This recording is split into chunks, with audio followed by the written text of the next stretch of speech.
An investigation tonight into a shooting at an East Nashville Walmart store. The victim, an accused shoplifter.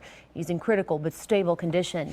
News Channel 5's Jennifer Reyes is live there at the store along Gallatin Pike. And we learned today, Jennifer, it was actually a security guard who pulled the trigger.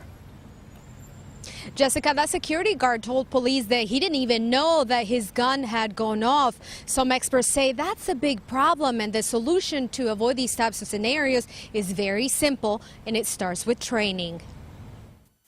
Does everybody see what we're talking about here on these shooting situations? It's training day at the Academy of Personal Protection and Security on Murfreesboro Pike. If the person's going away from you, there's no threat. The topic of today's discussion is the shooting that happened in East Nashville late last night. Just before 11:30 Thursday night, police say 21-year-old DeMarco Peoples walked into this Walmart on Gallatin Pike and walked out without paying for beer and dog food. An armed security guard in the parking lot followed him and tried to stop him as Peoples drove away. 56-year-old Michael Williams shot him. He said at some point in time when the car was driving by, his weapon discharged.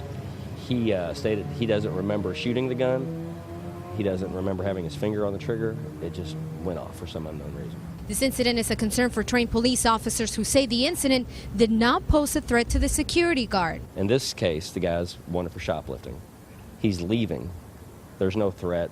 There's no threat of death. There's no threat of serious bodily injury. So no, it wouldn't be appropriate to discharge a firearm. While you have to know all the facts, it's good to know the law, and it's good to know what you can actually do and what you can't do. It's a scenario that BUFORD is using to teach his students. If he's in a car driving away, there's no threat there.